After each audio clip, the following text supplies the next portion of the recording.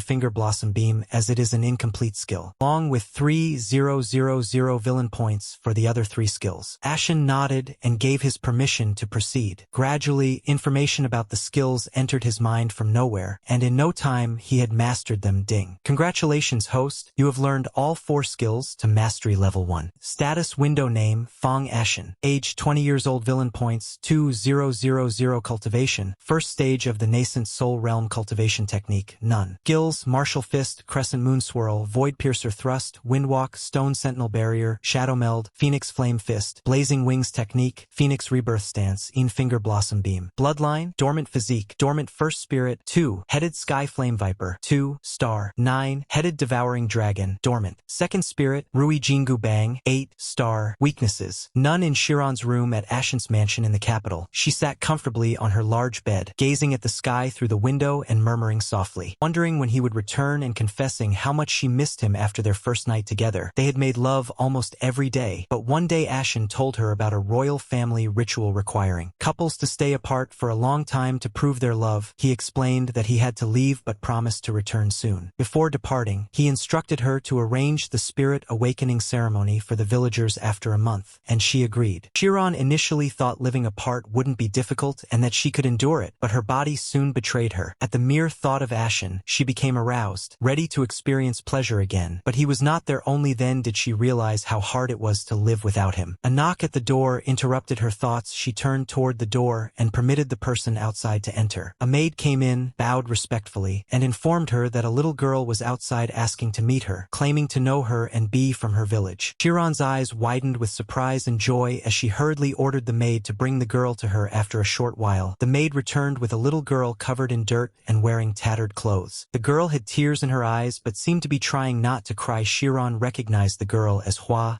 who was like a little sister to her and whom she cherished deeply. The girl was only 10 with chubby cheeks. Chiron got off her bed and ran toward her, taking her into her arms without caring about the dirt or her clothes. She hugged her warmly but soon wore a confused expression as she asked how Hua came alone and if no one had accompanied her. Hua burst into tears upon hearing the question. Chiron was puzzled because Hua was usually cheerful and never cried like this. She gestured for the maid to leave with her eyes and took Hua to her bed, making her sit on her lap. The maid nodded and left, closing the door behind her. Hua did not stop crying, so Chiron asked with concern why she was crying and reminded her that she was a strong girl. Hua tried to speak but her throat was choked with emotion. Chiron gently caressed her back and hair to calm her down. After some time, Hua's sobs turned into weeps as she told Chiron that their village had been destroyed. She could not continue and buried her head in Chiron's chest. Understanding that asking questions now would be useless, Chiron let her cry her heart out. Hua cried for what seemed like an eternity before calming down. Chiron's eyes shone as she softly asked Hua to tell her what had happened. Hua wiped her tears and explained with a grief-filled voice that bandits had appeared on horses in their village that day. Village head, Grandpa, had approached them to ask their demands, but without a word, they beheaded him in front of all the villagers. The villagers panicked and ran, but the bandits slaughtered them all. When her father asked the bandits why they were killing everyone, the bandit leader laughed and said it was because he was a friend of Brother Eugen and that Chiron had betrayed him by siding with Prince Ashen. Chiron's eyes widened, but she let Hua finish. Hua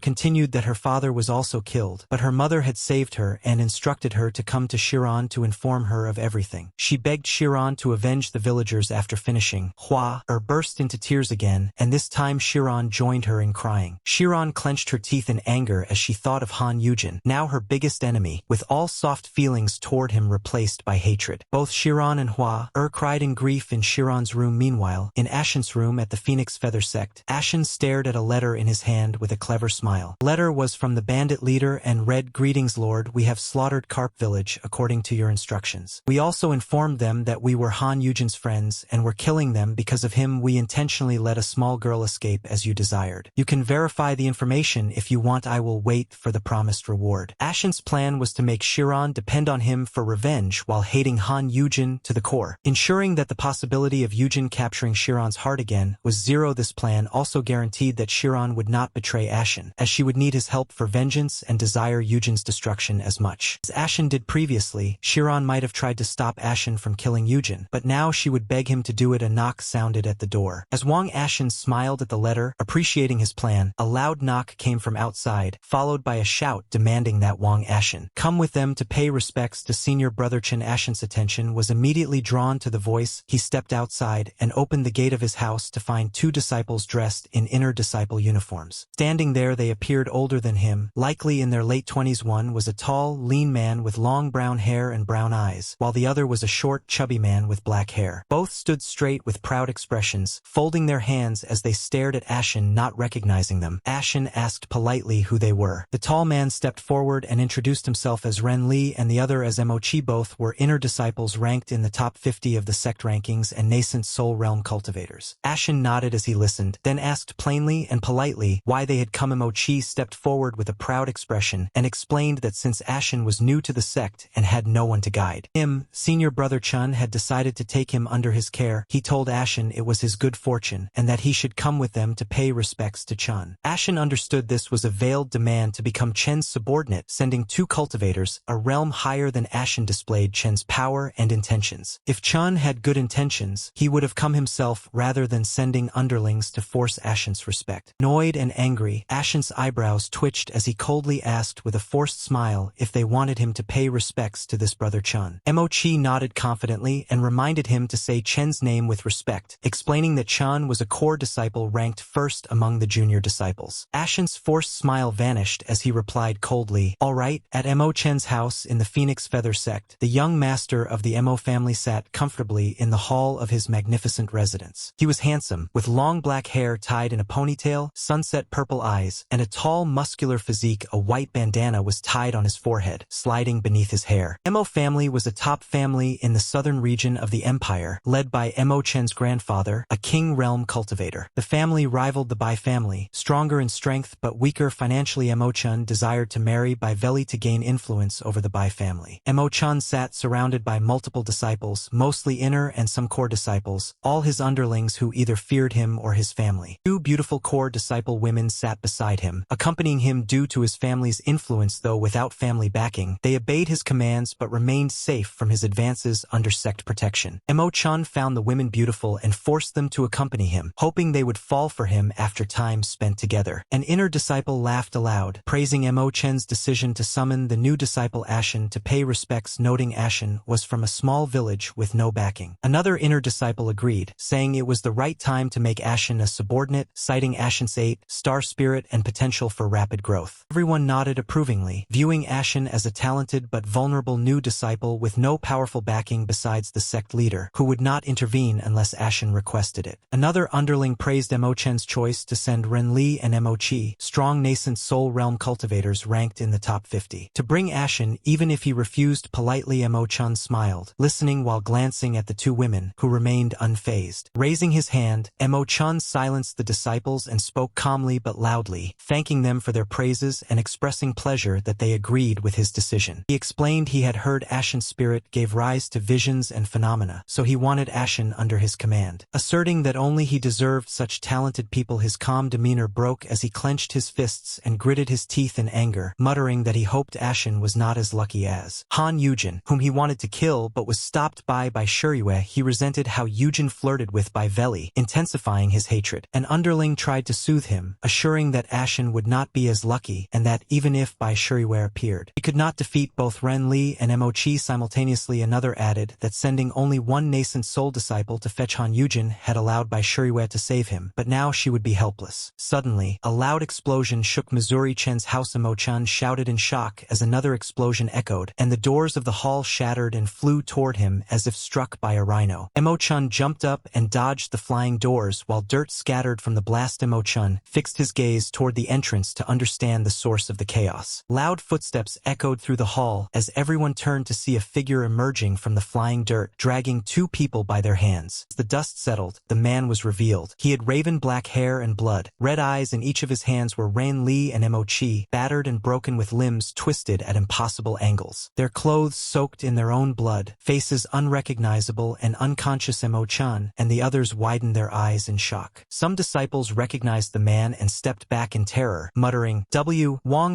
Ashen." Mo-chan questioned loudly in disbelief. What is Wang Ashen? In his mind, Ashen had been a newly joined weak disciple, but the powerful aura radiating from the man before him resembled that of a nascent soul realm cultivator. Ashen was clearly no rookie, but a veteran. Mo-chan calmed his mind and thought, so what if he is more powerful than expected? We outnumber him by a large margin. Can he defeat all of us? A scheming smile crossed his face as he decided to show Ashen the consequences of barging into his house. Without attempting to negotiate, Mo-chan signaled his underlings to attack Ashen with his eyes. Everyone nodded and prepared their weapons or clenched their fists, enveloping them in fire as they advanced slowly. No one wanted to be the first to engage an opponent of unknown strength, hoping someone else would attack first to reveal Ashen's capabilities. Ashen remained calm, releasing Ren Li and Mo-chi, who collapsed unconscious on the ground. He lifted his right hand, pointing at the nearest inner disciple wielding a sword. The underlings hesitated but resumed their approach, attempting to encircle Ashen, feigning ignorance of their tactic. Ashen made a gun gesture with his hand, his index and middle fingers pointing at the inner disciple, while his other fingers pointed at himself and his thumb at the hall's ceiling as the underlings closed in. Ashen bent his thumb and softly muttered, "Shoot." Focused beam of chilling darkness shot from Ashen's fingertips, leaving behind a trail of small peach blossom petals. The beam moved so fast that no one could see it clearly. Only the trail remained visible. The beam struck the inner disciple's knee, piercing it and leaving a hole. The disciple's face registered shock and disbelief as he looked down at his injured knee. Pain surged through him, vitality drained rapidly, and he screamed before collapsing unconscious with a thud. Everyone's pupils dilated in horror and disbelief as they asked in terrified whispers what had just happened. Some guessed it was a skill that had pierced Xiao Tsun's knee. Mo-chan, incredulous, asked, "What kind of overpowered skill is this? Can't he just kill us all if he aims at our heads?" His words spread fear like wildfire. The underlings, already terrified, grew horrified at the possibility of death. They exchanged glances, desperate to escape. One young inner disciple shouted, "Sorry, senior brother Chan, I can't put my life on the line. My mother is waiting for me at home." Before fleeing Mo-chan's house, seeing someone run, the hesitant disciples abandoned their reluctance and fled as well, reasoning that since another had fled first, Mo-chan would blame him. They only wished to live to see another day. Most disciples escaped, leaving only 6 people in the room: Ashen, Mo-chan, the 2 beautiful core disciples, and the unconscious Ran Li and Mo-chi. Mo-chan cursed under his breath and turned to the 2 core disciples, pleading, "Sister Wuyao and Sister Lingxi, please help me. I promise not to bother you in the future if you save me today." Xia Wuyao, a core disciple with ink black hair, chocolate brown eyes, and a voluptuous figure, and Huan Lingxi, core disciple with deep pink hair cascading in soft curls, velvety brown eyes, and a graceful physique, exchanged disgusted looks at Mo-chan's request. Despite their feelings, they nodded in agreement. Desiring freedom from Mo-chan's control, they stepped forward, positioning themselves in front of Mo-chan and staring defiantly at Wang Ashen. Xia Wuyao bowed slightly and politely implored, "Fellow disciple, I implore you to leave today. We know you are not in the wrong here, but today we need to protect this bastard." Mo-chan twitched his eyebrows but remained silent, deciding to endure the moment and seek his family's help later to suppress Ashen. Ashen, who had been fuming with anger, appreciated the 2 women's courage but was determined to punish Mo-chan. As he prepared to speak, various notifications appeared before him. Ding host, Xia Wuyao is the love interest of protagonist Han Yujin, marking her as a heroine. Ding host, Huan Lingxi is the love interest of protagonist Han Yujin, marking her as a heroine. Ding host, Mo-chan is a small villain in protagonist Han Yujin's life, marking him as a fellow villain. A smile spread across Ashen's face as he thought, I wondered how Yujin left these 2 beauties alone. It seems he planned to win their hearts by freeing them from Mo-chan's clutches. Too bad for you that I am here. Ashen's plans had shifted previously. He intended to kill Mo-chan and anyone who stood in his way, including the 2 women if they persisted in aiding Mo-chan despite his warning. Now, a new scheme took shape in his mind, prompting a different approach. Since Mo-chan sought to make Ashen his subordinate, Ashen decided to do the same to Mo-chan. Calming from his earlier fury, Ashen smiled at Wuyao and told her that he had heard of her beauty but felt it was not fully appreciated. He expressed no desire to fight a beautiful lady like her and proposed speaking to Mo-chan alone alone. Emo-chan shouted in disbelief, questioning why Ashen would flirt in such a tense situation when he had just threatened his life. Wu Yao, hiding a slight smile and blush, asked politely what would happen if Ashen killed Emo-chan during their private conversation. Ashen nodded understandingly, raised 3 fingers to the ceiling, and swore on his heart that he would not kill Emo-chan while they talked alone. He explained that swearing on one's heart risked turning into a heart demon if broken, a fate most cultivators avoided. Wu Yao, surprised but calm, nodded in agreement and gestured to Huan Lingxi to follow her out, leaving Ashen and Emo-chan alone. With his life guaranteed, Emo-chan relaxed and asked what Ashen wanted. Ashen looked down at him coldly and demanded that Emo-chan become his subordinate, swear loyalty, and follow him as master. Emo-chan shouted in disbelief and anger, refusing to accept Ashen as his master, citing his prominent family status and the support they provided. He sneered that strength alone could not make him subordinate and threatened to inform his family, who had cultivators stronger than Ashen. Ashen laughed loudly and revealed an imperial token, lifting it for Emo-chan to see. The token bore the royal emblem on one side and the owner's emblem on the other, marking Ashen as the 9th prince of the empire. Emo-chan's eyes widened in shock and disbelief as he recognized the token and knelt immediately, greeting Ashen respectfully as His Highness, the 9th prince. He confirmed the token's authenticity by its material and emblem, acknowledging Ashen's identity. Ashen smiled amusedly and asked if Emo-chan now thought he deserved to have him as a subordinate. Emo-chan answered loudly and without hesitation, swearing eternal loyalty to Ashen and pledging to have no other master. Ashen nodded in satisfaction and ordered Emo-chan to stand and listen to his instructions. Emo-chan complied, bowing his head attentively. Ashen inquired about Emo-chan's animosity with Han Yujin, having deduced from a notification that Emo-chan was a villain in Yujin's life. Emo-chan recounted the incident leading to their conflict. Ashen raised his eyebrows in surprise upon learning Emo-chan liked Bai Veli. Emo-chan blushed and admitted it, but said he would forget about her if Ashen liked her. Ashen declined that, instructing Emo-chan simply to follow his orders. Emo-chan smiled in relief and nodded. Ashen then whispered his plan to Emo-chan, instructing him to keep it secret and to inform him when the first part was executed. Emphasizing that others should believe they were enemies, Emo-chan asked several questions but accepted Ashen's answers. Ashen prepared to leave, and Emo-chan watched his back as he departed. 2 days later, inside Ashen's room, multiple events had transpired. Han Yujin had gathered all the gold he could, taking loans from the sect, exchanging merit points for gold, and seeking help from the Bai family. No one knew the reason for this accumulation, but before anyone could discover it, Yujin entered closed cultivation for half a month. Many speculated he needed the gold to buy precious herbs to advance to the next realm. Ashen, however, focused on a letter from Emo-chan, reading it with a clever smile. The letter stated that, per Ashen's instructions, they were ready to commence the plan. By Shuriwe had left the sect for a mission in another city, and Emo-chan had stationed underlings in the outer layer of the spirit beast's thicket. A female disciple had been commissioned to act according to Ashen's orders, and the first part of the plan would be executed that day. Meanwhile, Bai Veli sat at her family restaurant, enjoying a delicious meal. 2 female inner disciples sat at the adjacent table in the family restaurant, speaking in low voices but loud enough for Bai Veli to overhear. They discussed whether one of them was telling the truth about seeing 3 origin aurora flowers in the outer layer of the spirit beast's thicket. One confirmed the sighting but explained that 2 crimson wolf spirit beasts guarded the flowers, making it impossible to retrieve them alone. He suggested they work together and split the flowers. Bai Veli's ears twitched at the mention of the rare origin aurora flowers, which were valuable for nascent soul cultivators to advance to the origin realm. The Bai family only had 3 of these flowers in their treasury, and Veli wanted to gift one to her sister Bai Shuriwe, who was at the nascent soul realm. Approaching the 2 disciples, Veli asked if she could have 1 flower and offered to help fight the beasts guarding them. The disciples recognized her and expressed surprise that she wanted to join them, questioning why she needed the flowers since her family already had some. Veli explained that the flowers belonged to her uncle's children, who would not share them with her. The disciples sympathized and agreed to let her join their plan, admitting they had not figured out how to split the last flower. Excited, Veli thanked them, and together they left for the spirit beast's thicket, introducing themselves and discussing their plan along the way. Once deep in the outer layer, Veli asked how far the cave with the flowers was. One disciple smiled and said it was just ahead and advised patience. Suddenly, multiple cultivators dressed in black with covered faces appeared, surrounding them. Veli asked the female disciples who the newcomers were as she hid behind them. The disciples reassured her they would protect her, but one of the black-clad cultivators laughed and challenged them, questioning who would protect them in turn. The cultivators in black released their auras, revealing 7 nascent soul realm and 3 body transformation realm cultivators. The female disciples expressed despair, realizing they they could not win, a nascent soul cultivator stepped forward and declared their goal was by Veli. They would let the two disciples leave unharmed if they cooperated, but otherwise would harm them. The two disciples exchanged glances. Weighing their options, Veli clutched one disciple's hand, begging not to be abandoned. The disciple apologized, explaining that they had to make a smart decision to save themselves for their families. Veli began to cry, but before she could react further, someone struck the back of her neck, causing her eyes to roll back as she lost consciousness. A day after Veli's kidnapping, Bai Shuriwe returned to the sect. Smiling happily after completing her mission, she was eager to reunite with Veli, though she found it odd that her sister was not waiting outside to greet her. Ignoring this, she went straight to her residence, her heart beating faster with anticipation. Inside the house, Shuriwe called out for Veli, expecting her sister to come running, but received no response. She searched through every room, her pace quickening and panic rising as she called Veli's name repeatedly, pleading for her not to scare her. Silence was the only answer on her way. Some disciples had mentioned that Veli was not at her usual places, and since it was night, Shuriwe knew Veli would not be outside or with Yujin, who was in close cultivation. Her worry deepened until her eyes fell on an unfamiliar letter on the hall table. Opening it, she read hurriedly as surprise and fear widened her eyes. The letter stated that Veli had been kidnapped but was safe, with a warning not to inform the sect or family, or Veli would suffer consequences. The kidnapper demanded that Shuriwe bring Wang Ashen alone to a marked secluded location in the outer layer of the spirit beast's thicket. If she complied, Veli would be returned unharmed. The letter warned against any double crossing. Shuriwe shouted in disbelief and horror, then examined the location on the letter, a deserted place where no one usually wandered. She guessed the kidnappers planned to trap Ashen there, but prioritized saving her sister over worrying about Ashen. Torn, she wondered if she should harm Ashen to save Veli but hesitated, as she was a good person who did not want to hurt others. She considered telling Ashen about the letter, hoping he would come to save Veli, but quickly dismissed the idea, reasoning that only a fool would walk into a trap for someone else. If it were Yujin, maybe, but Ashen would not. She resolved to devise a plan to get Ashen to the location alone. Though Shuriwe was kind-hearted, her determination to save her sister outweighed her feelings. She had been with Veli since childhood, while Ashen was merely a cultivator she had met a few days prior. It was clear whom she would choose, and no one could fault her for that. Anyone would prioritize family over a recent acquaintance. With the warning contained in the letter, Shuriwe did not consider seeking help from others. She was unwilling to let her sister suffer even a scratch and was prepared to go to great lengths to protect her. Driven by her resolve, Shuriwe began devising multiple strategies. She first contemplated asking Ashen to help find an herb in the spirit beast's thicket, intending to accompany him and subtly guide him toward the kidnapper's location. However, she quickly rejected this plan, fearing he might refuse, or that the kidnappers could attack or abduct her too, worsening the situation. After further thought, she settled on another approach, incapacitating Ashen. She reasoned that if he remained conscious, he might use secret methods to contact the sect leader, as he was the leader's personal disciple. The sect's greatest genius, he likely possessed life-saving treasures, and she could not allow him to escape before she rescued Veli. A plan formed in her mind, and she stood to retrieve herbs and ingredients from her ring. She took out a furnace and began concocting a pill, supplying heat and adding multiple herbs. After some time, a sweet aroma filled the room as a purple pill emerged. Shuriwe examined it carefully and found no faults. Smiling, she murmured that now she only needed Ashen to consume the pill, and if the plan failed she could overpower him with her strength, since he was only a body transformation realm cultivator. Purple pill was a basic sleeping pill that would induce deep sleep, easily made by any beginner alchemist. Satisfied, Shuriwe next took out 5 round green fruits resembling oranges from her space ring and extracted their juice into a jug. She mixed the pill thoroughly into the green juice to avoid arousing Ashen's suspicion. With preparations complete, Shuriwe left her house late at night, a black cloth covering her face. Few disciples were outside at this hour. She moved carefully and soon arrived at Ashen's residence. She knocked on the door, and the sound transmitted to Ashen's room via a sound-transmitting talisman. Ashen appeared with a clever smile, murmuring that she had finally come, referring to her as his prey. Later that night, inside Ashen's house, he greeted Shuriwe politely, asking what brought her there so late. Shuriwe, confident in her plan, answered that she needed to talk and suggested they speak inside. Ashen nodded and invited her in, leading her to his bedroom instead of the hall. Noticing this, Shuriwe questioned why they were in his bedroom rather than a more suitable place. Ashen sat comfortably on the bed and explained that it was his sleeping time and he wanted to rest immediately after their conversation. Shuriwe nodded in understanding, recognizing that this setting would help the medicine act faster. Ashen raised his eyebrows and asked what urgent matter required her visit so late, implying she could have waited until morning. He smiled, waiting for her answer. Shuriwe felt awkward, realizing her plan was not urgent enough to justify a nighttime visit. Ashen seemed to anticipate her reason. Enjoying her flustered state, she considered various responses before her eyes brightened with a sudden idea. She claimed that the sect leader had sent her with the juice, which contained medicines to aid his cultivation, and presented the jug.